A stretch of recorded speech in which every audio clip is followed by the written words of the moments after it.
ساحة للعلم كنا نلتقي والحب والإخلاص زاد قلوبنا نمضي إلى نور اليقين ونرتقي قمم الفلاح وتاجنا أخلاقنا في عام Assalamu alaikum wa rahmatullahi ta'ala wa barakatuh. Bienvenidos a Consultas Islámicas. Hoy jueves 22 de octubre de 2015, correspondiente al 8 de Muharram de 1437, este nuevo año que empezamos con este primer mes de Muharram, en el cual llevamos 8 días, aunque ha habido algunas novedades, porque Ashura se pensaba que iba a ser el día del viernes, es decir, mañana, aunque ha habido declaraciones de diferentes partes del mundo que inshallah va a ser el sábado, tanto aquí en España como en Marruecos, como en el norte de África, como en Arabia Saudí y la mayoría, la gran parte del mundo islámico. Inshallah, hoy vamos a hablar de algunos temas introductorios y esperamos vuestras preguntas relacionadas con el Islam y la jurisprudencia islámica aquí en Consultas Islámicas, unas preguntas a las cuales, como siempre, responderán, inshallah, los dos queridos hermanos Mohamed Said Aliles. Assalamu alaikum wa rahmatullah. ¿Qué tal estás, hermano? Alhamdulillah, barakallahu fiik. Alhamdulillah y Tawfiq Shaddadi al-Haraq. Assalamu alaikum. ¿Qué tal? Bien, barakallahu. Bienvenidos a los dos y bienvenidos a todos ustedes, y bienvenidas sean sus consultas relacionadas tanto con estas fechas del año como cualquier tema relacionado con el Islam y la jurisprudencia islámica. El tema introductorio del que vamos a hablar va a ser Ashura. Les recuerdo, como siempre, las vías que tienen ante ustedes para contactar con nosotros. Tienen el número de teléfono, que es el 911 73 02 51, 911 73 02 51, y pueden llamarnos desde fuera de España añadiendo el prefijo del país, que es el 0034. También tienen el email, que es consultas@cordobainternacional.com, y tienen la página de Facebook de Consultas Islámicas, que es facebook.com/consultas islámicas. Ahí nos pueden enviar mensajes tanto por privado como en los comentarios o en digamos, la línea de la página, y también pueden incluir sus preguntas. Inshallah, como decía al principio, digamos, la temática de hoy, el día de Ashura, que nos quedan 2 días o incluso un día para que llegue, es el 10º día de Muharram, como bien sabrán ustedes. Acerca de la celebración de Ashura, ¿se puede hablar de una celebración del día de Ashura? Y si hay una celebración de Ashura, ¿se puede felicitar el día de Ashura? ¿Cuál es la postura islámica acerca del día de Ashura?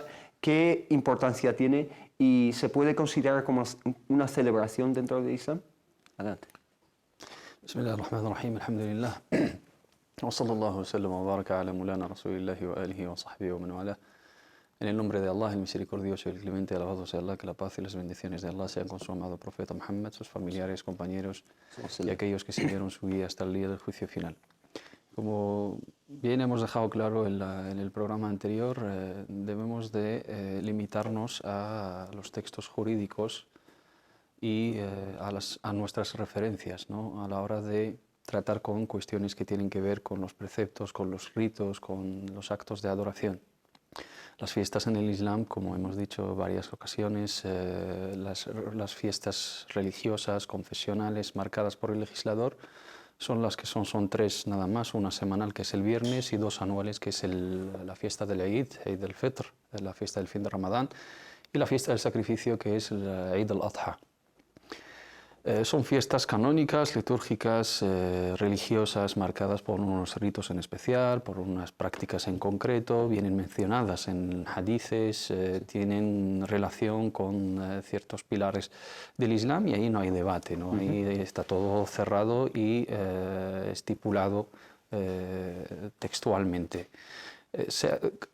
También tenemos días especiales a lo largo del año que tienen una virtud, ¿no? Una virtud también mencionada en los textos. Allah subhanahu wa ta'ala por su voluntad ha concedido una gracia y ha concedido una preferencia a ciertos lugares y a ciertos tiempos. Y esas virtudes vienen mencionadas tanto en textos coránicos o en hadices del profeta Muhammad sallallahu alaihi wasallam, y no podemos atribuir una virtud a un día o a un lugar sin que sea mencionada por el profeta Muhammad sallallahu alaihi wasallam o por el Sagrado Corán. Cuando se habla de Arafa y la bendición de Arafa es porque el profeta Muhammad sallallahu alaihi wasallam menciona que es un día de salvación, es un día de misericordia, es un día relacionado con un pilar muy importante que es la peregrinación. Entonces su ayuno y la práctica en ese día pues tiene una preferencia, una virtud por encima de otros días. Cuando habla del mes sagrado de Muharram, cuando habla de Ashura, cuando habla de lugares sagrados, su mezquita, la mezquita al-Haram, la mezquita al-Aqsa, los 10 días de Ramadán, las últimas 10 noches de Ramadán, la noche del decreto, los primeros 10 días del mes de Dhul Hijjah, los 6 días de Shawwal. Por lo tanto,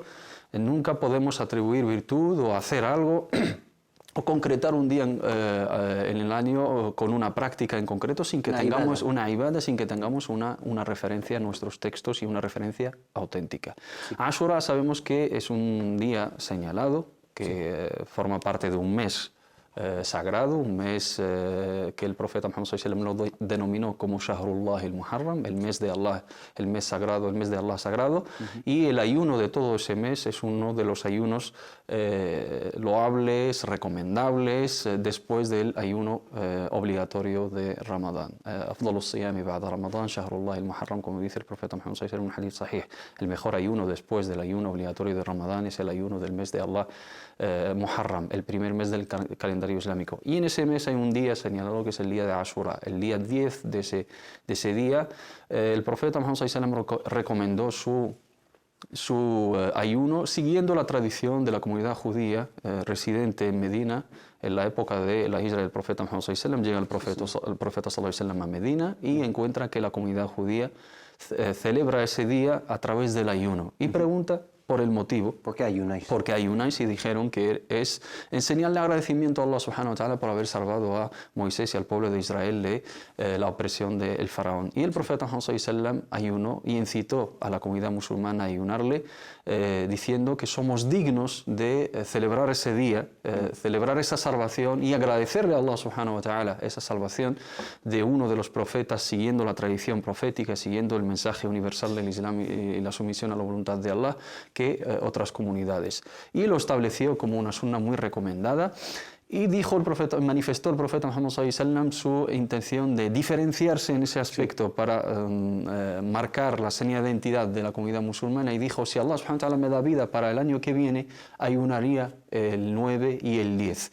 Y resultó que el profeta Muhammad sallallahu alaihi wasallam falleció ese mismo año, por lo tanto quedó su deseo expreso, y también dejó claro la referencia de la virtud de ese día, porque el ayuno de ese día de Ashura, inshallah, se espera que aquella persona que lo haga expíe las faltas de un año anterior. Respecto a ese día nos tenemos que centrar en estos textos más que en las celebraciones o más que en las cosas que se han ido introduciendo por cuestiones históricas, políticas, culturales, etc. Hermano Sofik, te planteo la misma pregunta. La celebración del día de Ashura, ¿existe una celebración? ¿Y qué me dices también de la felicitación? Porque mucha gente dice: ¿existe alguna felicitación concreta? ¿Puedo felicitar el día de Ashura a alguien o hay una fórmula para hacerlo? Son dos temas totalmente diferentes. Sí. La celebración es una cosa y la felicitación es otra. Felicitar, ¿en qué sentido? Felicitar si se trata de un año nuevo, en este caso como una costumbre, alhamdulillah, las gracias a Allah subhanahu wa ta'ala por alargarnos la vida, por recibir un año nuevo. En este caso es algo mubah, es algo que no hay ningún texto que lo prohíbe, tampoco lo ordena. Está dejado, alhamdulillah, a nuestro alcance, que es algo totalmente permitido. Me refiero al año nuevo. Que Allah os dé feliz año nuevo, que sea un año próspero, salud, paz para nosotros, para toda la humanidad, si queremos. Y esto es algo, alhamdulillah, en el término de la jurisprudencia, dentro de los 5 términos canónicos, es algo permitido, mubah. Al celebrar, lo que ha marcado muy bien el hermano Mohammed Said es la celebración canónica, litúrgica, cultural, ta'abudiyya. En este caso, alhamdulillah, pues ya está todo muy claro y explícito en el Islam. Las tres fiestas, Eid, ta'abudi, canónico, litúrgico, adoramos a Allah subhanahu wa ta'ala, siempre hay una khutbah y hay una salat. Hay un discurso del imam relacionado con una oración. Esto es el concepto del Eid jurídico. Y de ahí hay que dejar muy claro el concepto jurídico a la hora de la confusión que nuestros hermanos y nuestras hermanas se le puede plantear que es un bid'a, que celebración, cualquier celebración fuera de estos tres fiestas es algo como una innovación, como una bid'a dalla, modela. Pues eso hay que dejarlo muy claro. Extraviación. Extraviación. Extravío, mejor dicho. Celebrar el día de Ashura en una mezquita, en una sala, una charla, dando a conocer estos acontecimientos, este día importante, las lecciones, las moralejas, esto es bastante recomendable, incluso para nosotros que estamos fuera de un contexto geográfico musulmán, para nuestros hijos, ¿cómo se van a enterar del Ashura, de las virtudes, de la historia, de todos los valores que engloba este día tan importante? En el sentido que es algo ada, no es ibada en lo que hemos explicado antes. No es lo vamos a celebrar como una oración especial, la oración de Ashura, y no. Es celebrarlo en el sentido de dar a conocer los valores de este día. Cualquier día, alhamdulillah, en la historia noble del Islam y los musulmanes. Esto hay que dejarlo muy claro. Y entenderlo como bid'a es ya un poco extrapolar el discurso fuera de lo que es las normas jurídicas y lo que han puesto nuestros sabios en los fundamentos y la jurisprudencia. No todo lo que no lo han hecho, por ejemplo, el profeta sallallahu alaihi wasallam, los 4 califas bien guiados, o incluso las 3 generaciones de excelencia, es totalmente contrario al Islam. Esto es entender el Islam en un concepto un poco limitado en el espacio y el tiempo. Hay fundamentos, alhamdulillah, que el Islam los pone, sobre todo en 2 campos muy bien precisos. El campo de las creencias, el campo de la ibada, ahí no hay ningún ijtihad, no hay que seguir.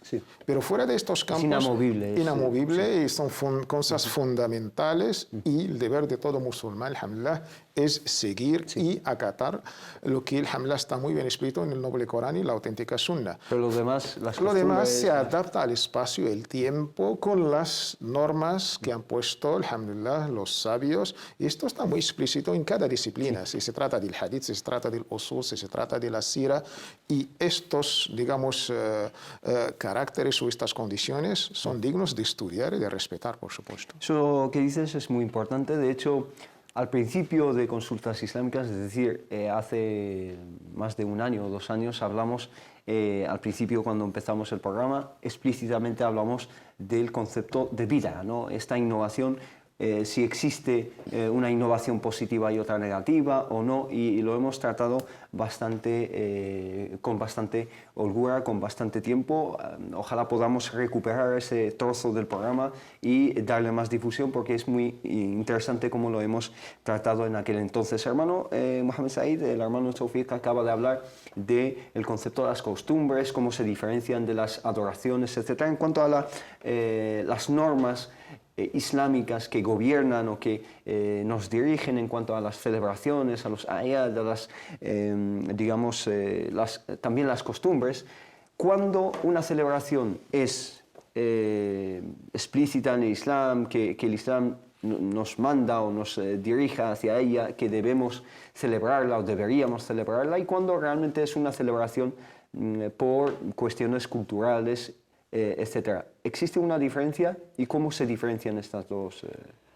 Como he dicho anteriormente, las estipuladas en los textos jurídicos, esas tienen la categoría de fiestas religiosas, ¿no? Ahí no hay debate. Mientras venga bien mencionado, ¿no?, y detallado el juicio legal de esas fiestas en el Sagrado Corán o en la Sunna del Profeta Muhammad sallallahu alaihi wasallam, pues no hay debate. Estamos hablando del Ayad y estamos hablando de el Eidain y estamos hablando de Eid al-Jumu'ah, las 2 fiestas anuales y la fiesta del viernes. Las otras fiestas entran en la categoría del Adat. Hay sabios que cierran la puerta y dicen que el Ayad no entra en el aspecto del Adat, de las costumbres y el hábito social y lo reconocido socialmente, sino entran en el aspecto el aspecto jurídico, y el profeta Muhammad sallallahu alaihi wasallam lo reguló y cerró la puerta, porque el profeta Muhammad sallallahu alaihi wasallam, cuando habla de las dos fiestas, dijo: "Laqad abdalakum Allahu azza wa jalla bi khairin minhuma". Allah ve que los ansar están celebrando unas fiestas según su contexto social pagano, y les dice el profeta Muhammad sallallahu alaihi wasallam: Allah os ha cambiado esas dos fiestas con algo mejor, os ha dado una alternativa mejor. Por lo tanto, aquí cierra la puerta la cuestión de añadir otro Eid, etc. Pero realmente cuando analizamos, ¿no?, las fuentes y las bases y las máximas de nuestra jurisprudencia, encontramos que el aspecto del Adat es muy amplio, y uno de ellos son las celebraciones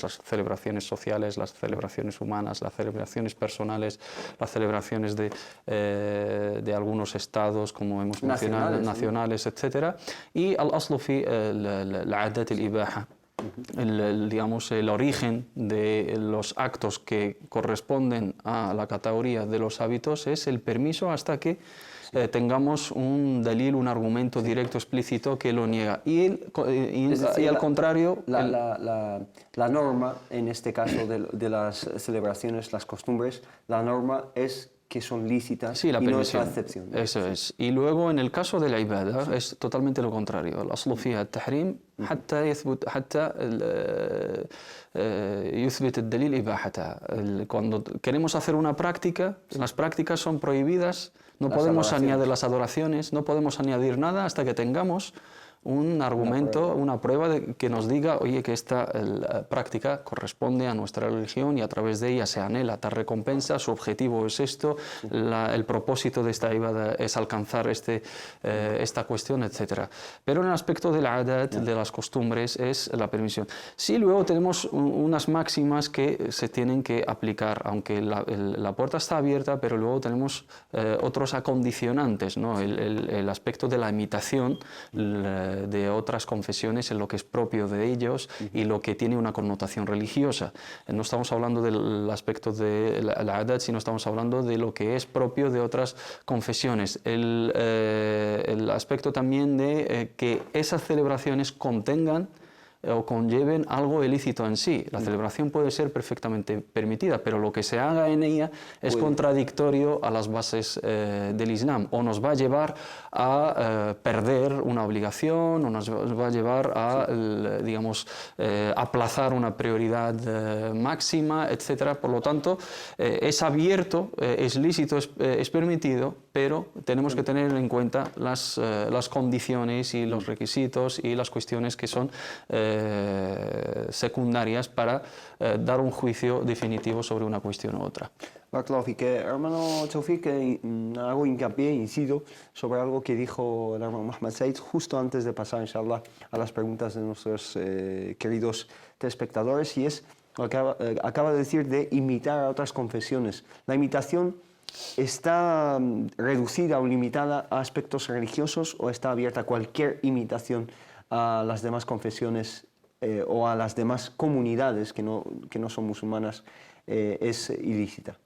Sí, la verdad, el concepto de tashabbuh, la imitación, es un concepto bastante confuso entre los hermanos. Hay textos que son auténticos. Si cogemos el conjunto de los ahadith del profeta sallallahu alaihi wasallam, resultan a una máxima que man tashabbaha biqawmin fahuwa ma'ahum hushira ma'ahum. Quien imita a una gente, a un pueblo, a una cultura, a una religión, pues será en el día del juicio con ellos, el conjunto del hadith. Pero el concepto de tashabbuh, nuestros sabios lo han explicado muy bien. Pero este hadith no lo podemos citar sin añadir otros ahadith. El hadith que acaba de mencionar el hermano Mohammed Said, que el profeta sallallahu alaihi wasallam amaba pues coincidir con la gente del libro. Siempre las cosas que coinciden con la religión islámica y las cosas que no contradicen la religión islámica. Hadith dice que al profeta sallallahu alaihi wasallam le gustaba pues acercarse o coincidir con la gente del libro siempre y cuando no tenga Una orden no específica. tuviese una orden especial. Y que más le hiciese digamos, lo contrario. la circunstancia del hadith. El profeta sallallahu alaihi wasallam, si hacemos todo el hadith, pues el contexto era sobre la manera de peinarse el pelo. Y el profeta sallallahu alaihi wasallam, pues al final siguió a los judíos, cómo se peinaban el pelo. Y esto nos deja un poquito como entender, arroja cierta luz sobre el hadith y hacer la lectura con el imitar a otro pueblo, a otra religión. En el mundo de las costumbres, de las tradiciones, el profeta sallallahu alaihi wasallam lo explicó muy claro, por obra y palabra. Incluso lo ha practicado en sí mismo. Esto nos da una muy buena lección. Entonces, ¿imitar en qué? ¿Imitar en sus credos? Por supuesto que no, es porque contradicen la Santa Trinidad en este caso y otras cosas. Imitar en los cultos y los actos de adoración tampoco, porque tenemos lo nuestro muy bien establecido. Estos dos campos se separan cuando nuestros sabios hablan de no imitar.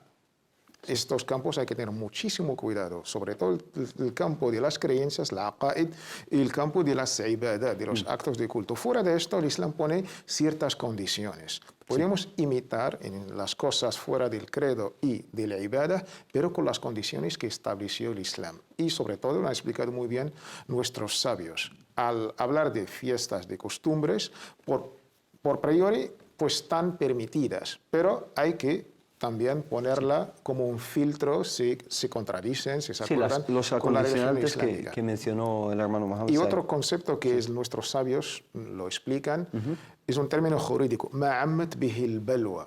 Hay algo incluso que es propio de una cultura, pero con la globalización, entre comillas, con el mundo ahora estamos en un pueblo, hay cosas que ya no son propias de una cultura o de una...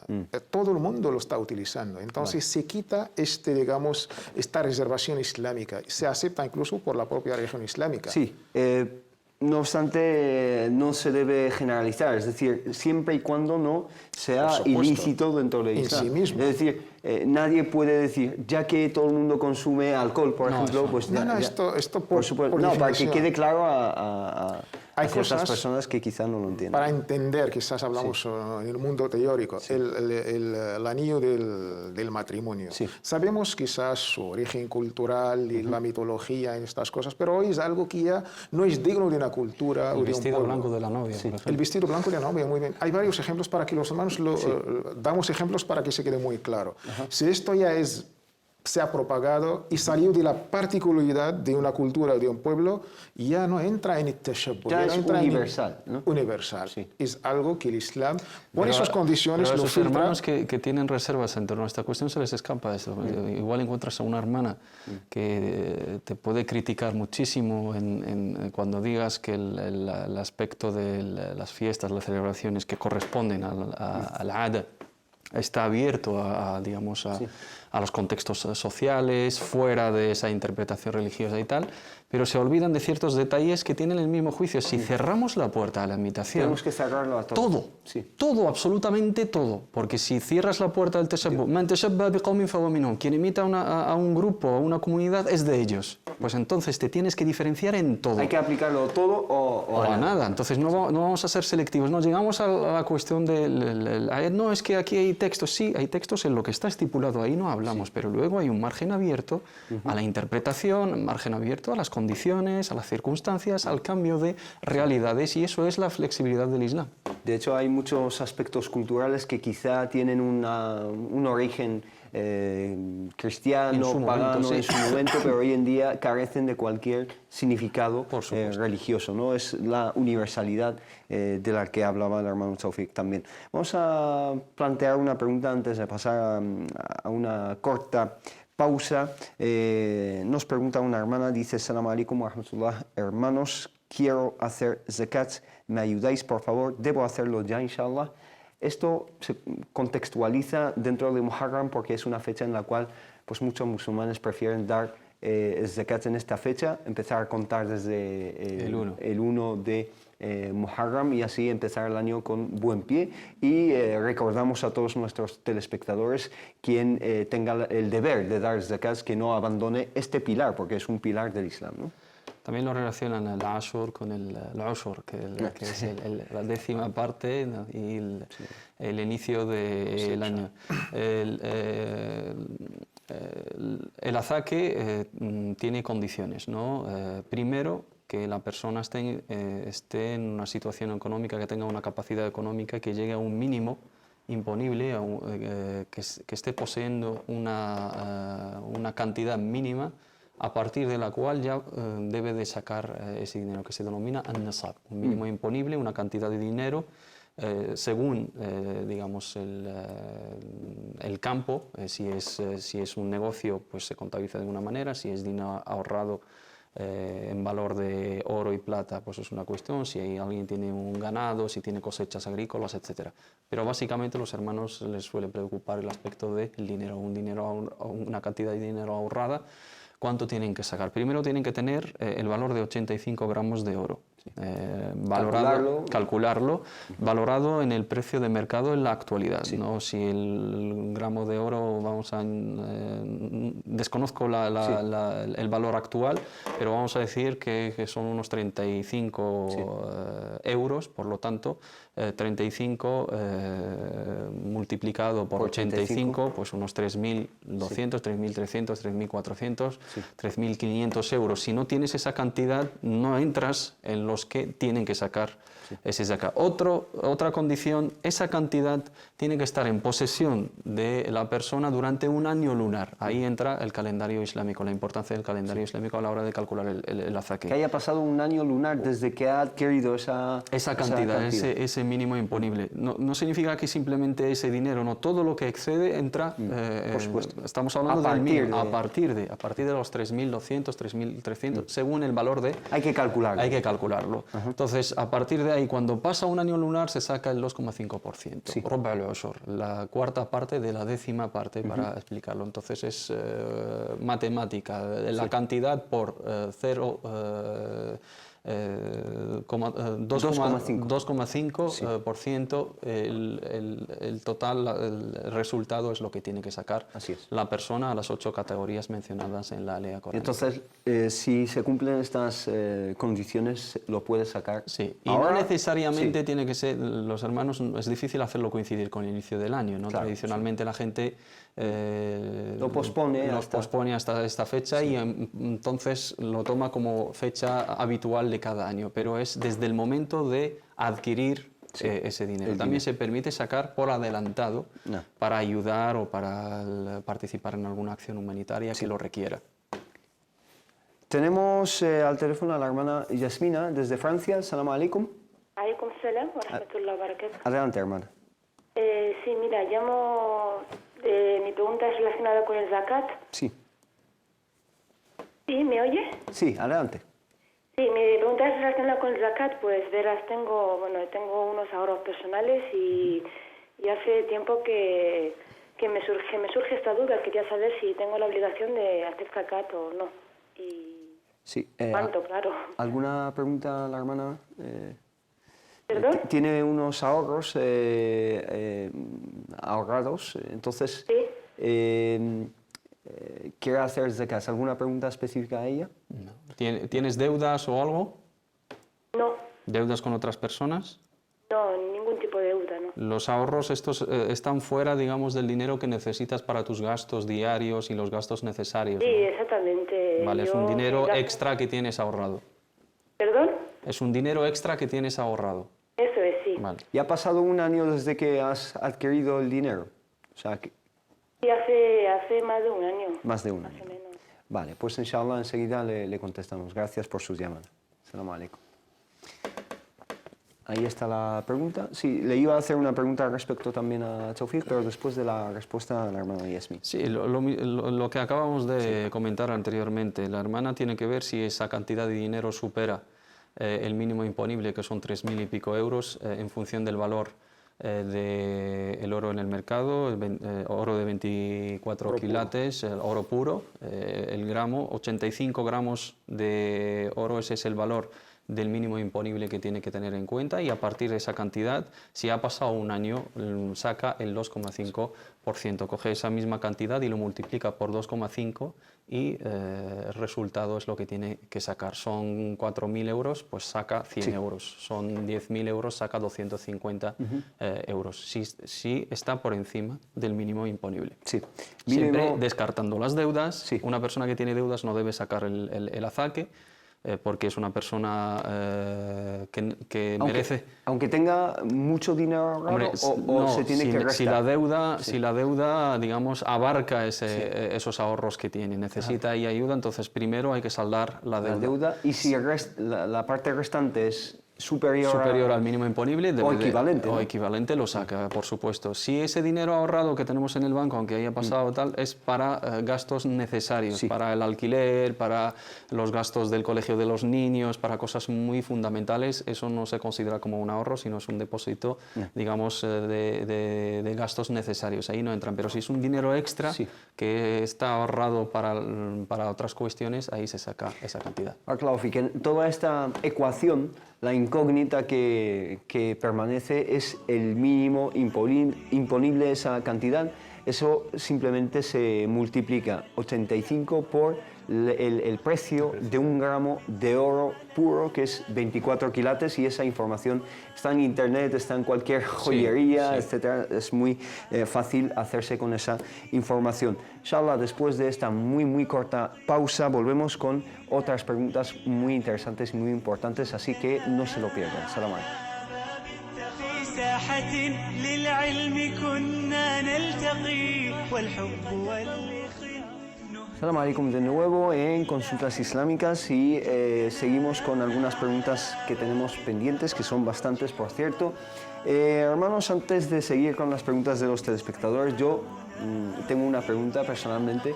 De niño, en estas fechas de Ashura, ¿no? En la fecha de Ashura, siempre nos regalaban juguetes, etcétera, tanto a niños como a niñas. Dulces. ¿Qué origen tiene? A todos, ¿no? A mí, a todos, sí. Creo que es una tradición que viene, digamos, deducida del hadith del profeta Muhammad sallallahu y del hecho de los sahaba radhiyallahu anhum, porque el profeta Muhammad sallallahu cuando ayunó y ordenó a los sahaba que hicieran el ayuno, también aconsejó y recomendó que los niños también lo hicieran, para animarles a aprender del ayuno, y los sahaba pues obligaban de alguna manera a los más pequeños a ayunar, y cuando reclamaban comida y querían comer porque ya no aguantaban el hambre, pues les preparaban como una especie de muñecas de lana para que estuvieran entretenidos y así terminen todo el día. Como peluches, ¿no? Como peluches, efectivamente. Y se ha ido manteniendo esa tradición para animar a los niños en el ayuno de Ashura hasta hoy en día. En algunas sociedades es por motivos, digamos, políticos y de esa competencia entre las dos facciones, Shia y los que odiaban a los Shia y los que odiaban a los suníes. Para los Shia era un día de luto, entonces los que querían llevarles la contraria pues tomaban a Ashura como un día de celebración, de júbilo, de alegría y de digamos, diversión para la familia, para los hijos, y exageraban en ello para que los de la otra parte pues sufrieran más y estuvieran, digamos, esa competencia entre los dos, ¿no? Entendido. Entonces sí que tiene un origen dentro de la sunna del profeta sallallahu alaihi wasallam. Sí, en ese aspecto sí, pero no es algo obligatorio, ni es algo que necesariamente tiene que ir acompañado con estas fechas. En cualquier momento se puede tener en cuenta. Muy bien, Barakallahu Fik. Hermano Taufik, una hermana Sonia nos pregunta lo siguiente, nos dice: si has hecho un pecado muy grave, ¿Allah te lo perdonará?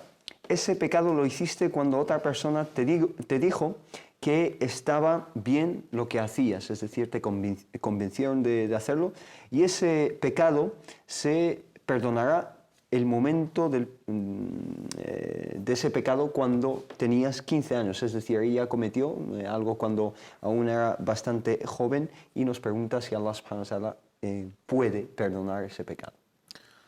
Por nuestra naturaleza, humanos que somos, Allah en la Alía coránica nos habló que el ser humano ha sido creado de una manera débil. Esta debilidad forma parte de nuestras señas de identidad. Dos, el segundo punto, la misericordia de Allah subhanahu wa ta'ala es infinita y abarca cualquier cosa. De ahí, pues, si nosotros no somos perfectos, el profeta sallallahu en el hadith bueno Hasan, narrado por el imam Tirmidhi y otros, que todo hijo de Adán es pecador, pero el mejor de aquellos es aquel que se arrepienta hacia Allah subhanahu wa ta'ala y hace taubas verdadera y sincera, pidiendo el perdón de Allah subhanahu wa ta'ala. Lo que tiene que hacer la hermana es arrepentirse, pues tener una intención firme de no volver a cometer estos errores y pedir la expiación y el perdón de Allah subhanahu wa ta'ala, sabiendo que la responsabilidad es personal. Aquella persona, pues cada uno es responsable de sus propios actos. Así y es. Allah subhanahu wa ta'ala es misericordioso por excelencia. Y por muy grande que sea la falta, Allah subhanahu wa ta'ala lo puede perdonar, ¿no es así?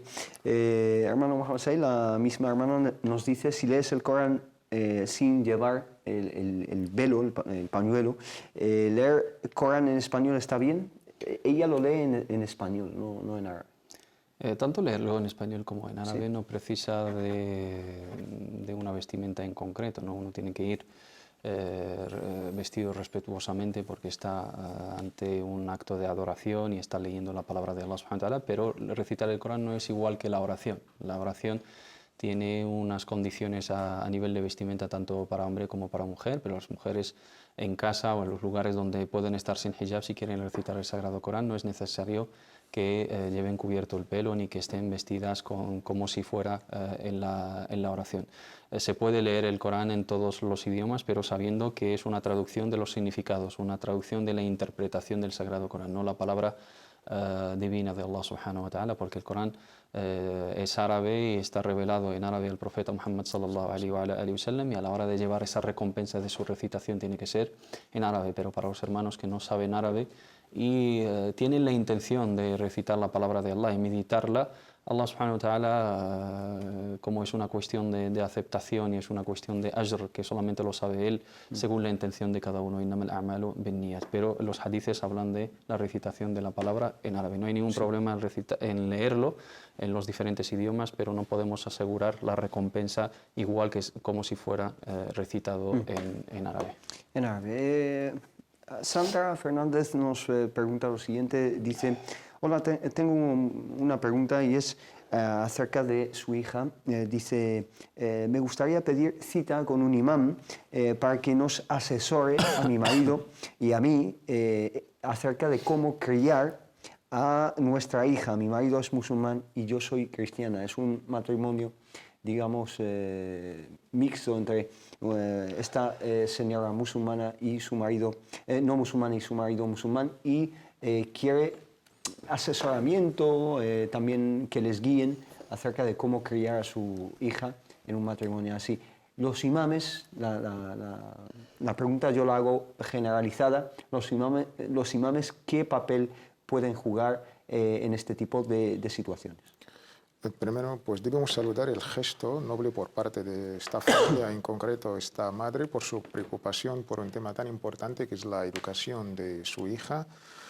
Sin embargo, también hay que marcar que el papel del imán no es lo mismo que el papel del cura o el sacerdote en la cultura, digamos, o en la región cristiana.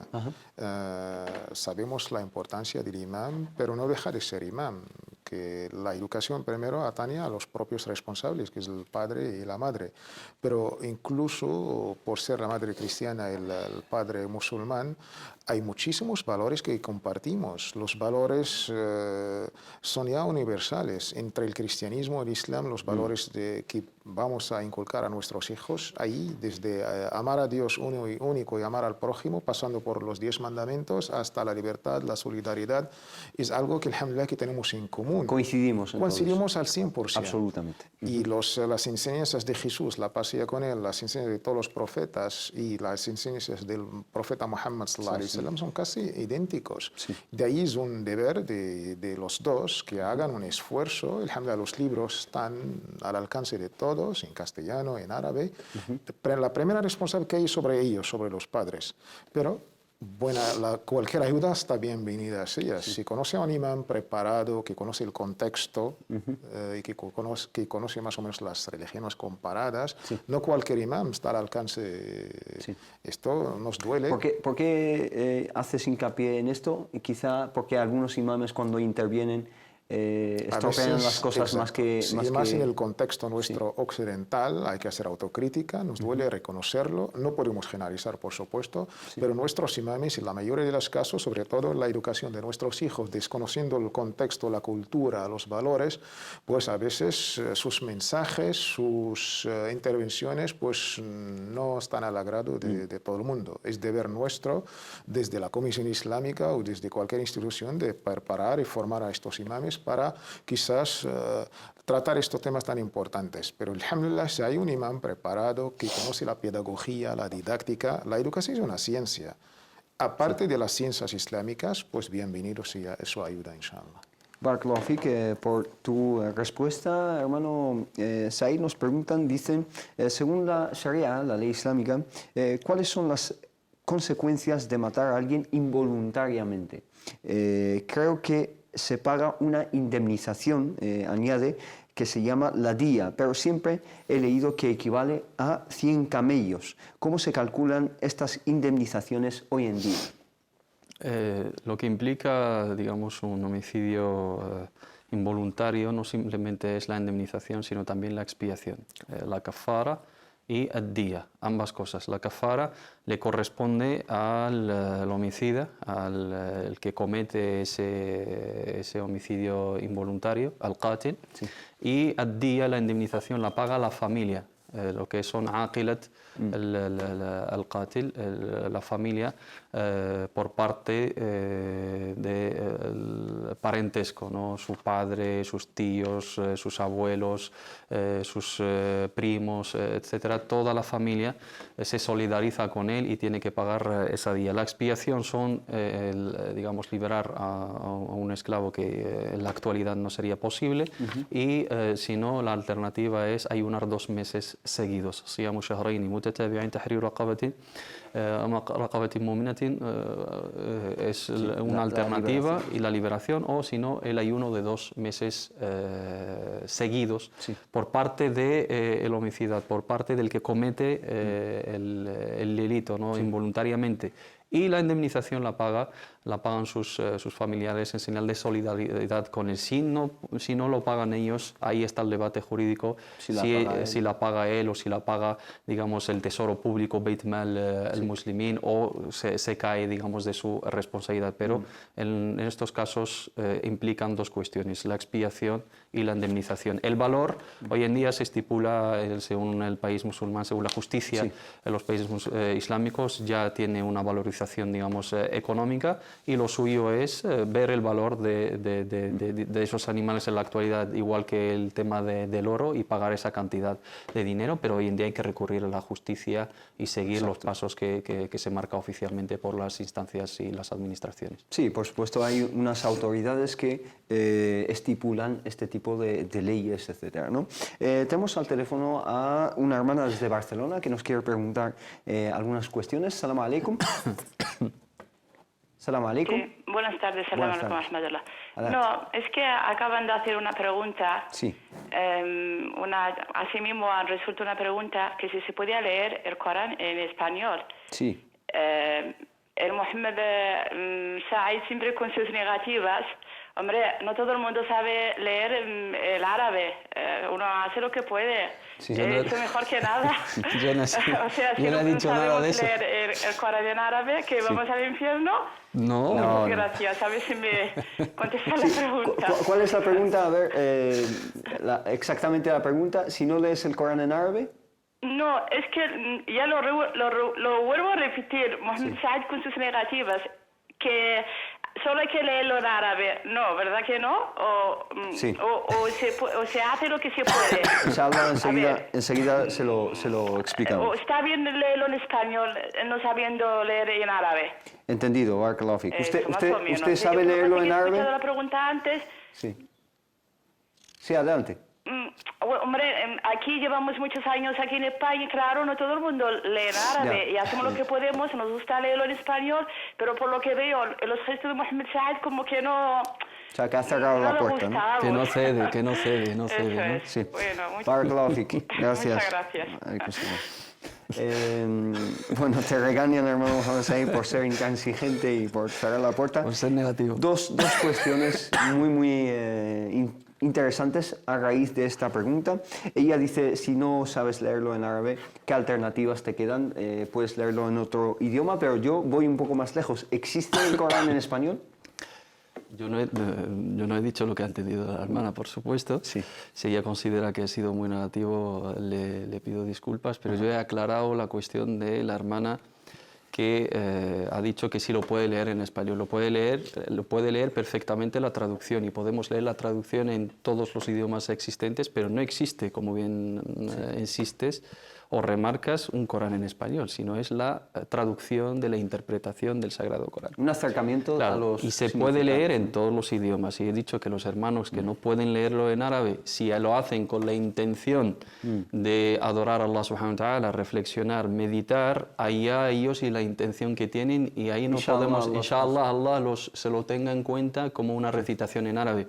Pero los textos del profeta Muhammad sallallahu alaihi wasallam, yo no le puedo asegurar a un hermano, me dice, si leo la traducción del Sagrado Corán en árabe, en francés o en español o en inglés, tengo la misma recompensa de aquel que lo lee en árabe. Le digo, los hadices del profeta Muhammad sallallahu alaihi wasallam dicen, man qara'a harfan min kitabillah falahu bihi hasana wal hasanatu bi ashri amthaliha la aqulu alif lam mim harf walakin alifun harf wa lamun harf wa mimun harf. Quien recita una letra del Sagrado Corán tiene una recompensa, y esa recompensa ha de multiplicarse por 10. No digo que alif lam mim, que es una lea, es harf, sino la letra alif es una letra y lam es otra y mim es otra, cada una tiene su recompensa. Entonces el profeta Muhammad sallallahu alaihi wasallam se refiere a la recitación, la lectura del Corán en árabe cuando se habla de la recompensa. Pero aquel hermano que por supuesto no entiende árabe, no tiene otra alternativa sino leer la traducción de la interpretación. Mientras tanto, que haga el esfuerzo. Por supuesto, la intención de cada uno es fundamental, por eso he dicho, innamal a'malu binniyat, ciertamente las obras dependen de sus intenciones. La aceptación o la recompensa está en manos de Allah subhanahu wa ta'ala, es lo que he dicho, pero en ningún momento he dicho que el que no lea el Corán en árabe va a ir al infierno, ni mucho menos. Animamos a todos los hermanos a que aprendan árabe, por supuesto, para recitar la palabra de Allah, pero los que no puedan pueden leer perfectamente las traducciones, teniendo en cuenta que no es la palabra de Allah, es la traducción del traductor, la interpretación la traducción de una interpretación de los significados. La palabra de Allah es imposible de traducir porque es una palabra divina y está revelada en árabe, y Allah subhanahu wa ta'ala lo menciona en el Sagrado Corán. De hecho, la mayoría de las traducciones del Corán estipulan y dejan claro al principio que esto no es una traducción, simplemente es un acercamiento al texto coránico que realmente es imposible de traducir porque es tan profundo y las palabras originales en árabe tienen tantas interpretaciones y tantos la fonética, el sonido, entonces, los contextos, la oratoria, todo eso. Son muchos aspectos que dificultan, imposibilitan incluso la traducción. Hermano Taufik, antes de la llamada estábamos hablando de la día, ¿no? Que es esta indemnización por un homicidio involuntario. ¿Querías añadir algo al respecto? Sí, solamente añadiendo a lo que ha dicho Mohamed Said, el día básicamente era sobre algo de la cultura económica de la época. Ya existía antes en la época preislámica, los 100 camellos. Sin embargo, nuestros sabios han añadido que camellos, terneros y bovinos, y más oro y plata. Hoy mismo nuestros sabios hablan, las opiniones más ahora que se están tomando en ciertos países, el equivalente era 1000 denares. 1000 denares hoy serán como 4.250 gramos, unos 4 kilos de oro y 250 gramos. Esta es la base para poner esta indemnización más o menos adaptada a nuestros tiempos. Si se trata de plata, aunque no se usa, unos 3.750 gramos de plata. Pero el oro es lo más incluso necesitado, y una recompensa, no se va a recompensar la vida de ningún ser humano, pero es más o menos la indemnización puesta al día según la jurisprudencia islámica. O 4.250 gramos de oro o 3.750 gramos de plata. De plata. Barakallahu fik. La hermana Sara nos pregunta lo siguiente, dice: Salam alaikum, por favor, tengo una duda. He tenido un bebé recién nacida, es una niña, mashallah, de 3 meses, y le he puesto el nombre de Yara, ¿no? Yara, porque me gustaba este nombre, pero he visto en las redes sociales, dice en YouTube, un vídeo que pone el nombre de Yara es haram. Y ya sabéis que aquí en España es muy difícil cambiar el nombre y hay muchos papeles y mucho tiempo y eso es muy dificultoso, ¿no? Hay gente que me ha dicho que no es haram, pero yo me he quedado preocupada.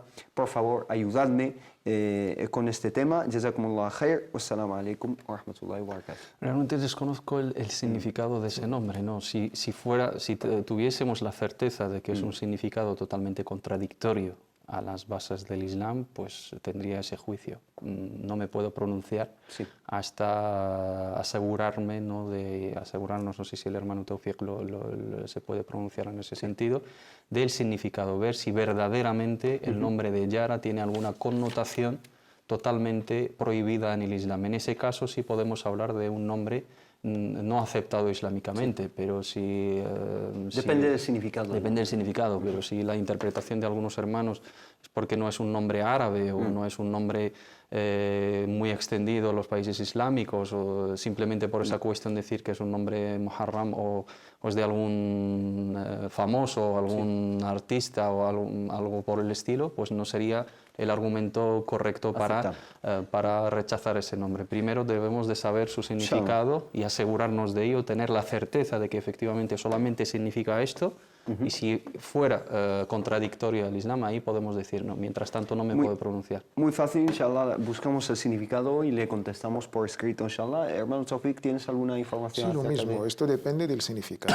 El Islam no cambia los nombres, todos los sahaba tenían sus nombres, salvo uno o dos que el profeta los cambió por el significado. Si Yara, si lo ponemos la lectura árabe, Yara es vecina, pero hay que saber el significado. Si es Yara vecina, no hay ningún problema. Interesante, ¿eh? El profeta sallallahu alaihi wasallam cambió nombres como Harb, ¿no? La guerra, y le puso otro nombre a ese compañero, un nombre más bonito, ¿no? En cuanto a la hermana Sara, inshallah le vamos a contestar por escrito. Otra hermana llamada Sara nos pregunta 2 preguntas. Dice: buenas tardes, hermanos, mi primera pregunta es sobre la ablución.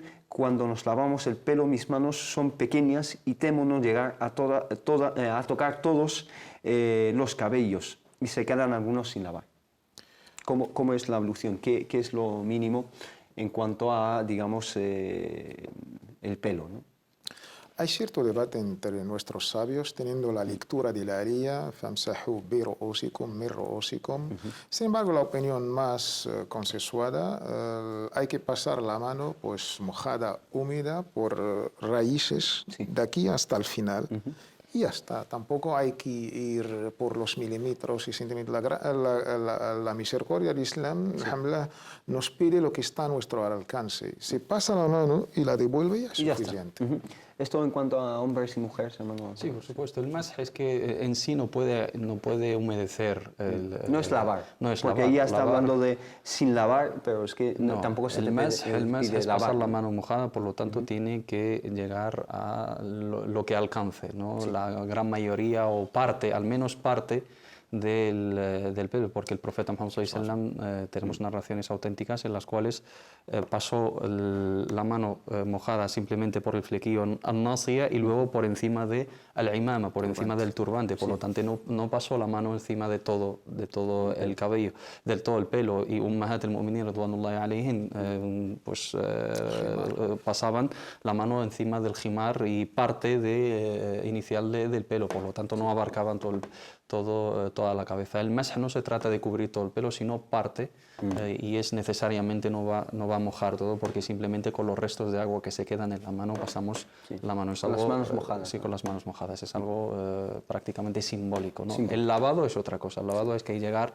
a las raíces del pelo, al cuero cabelludo, que se mezcle bien y que se remueve bien el pelo hasta que se moje, digamos, la raíz del pelo. Ajá. Entendido. La segunda pregunta de la hermana Sara nos dice: la segunda es de mi hijo Bilal, de 8 años. Admira mucho al hermano Mohammed Said y quiere ser como él de mayor, inshallah. Si le puede decir algo para animarle y por dónde empezar con los estudios y qué estudios hay que hacer. Muchas gracias por vuestra labor. Decir que el mejor ejemplo es el profeta Muhammad sallallahu alaihi wa sallam y sus compañeros.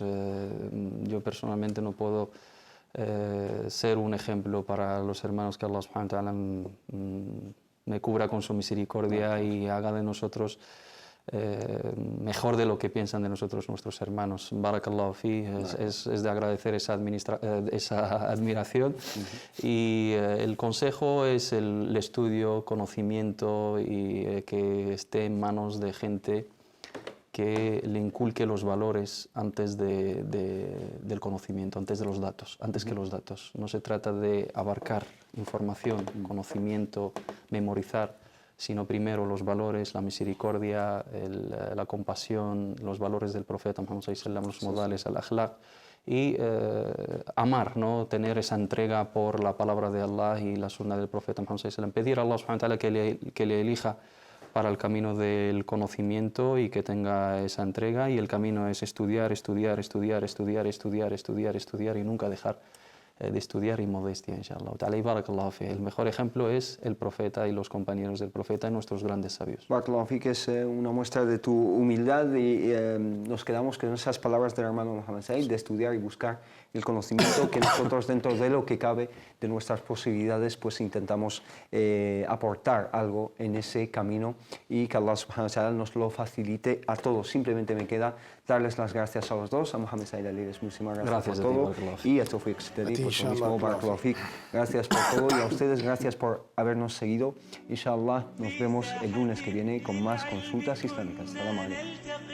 والحب والإخلاص زاد قلوبنا نمضي إلى نور اليقين ونرتقي قمم الفلاح وتاجنا أخلاقنا.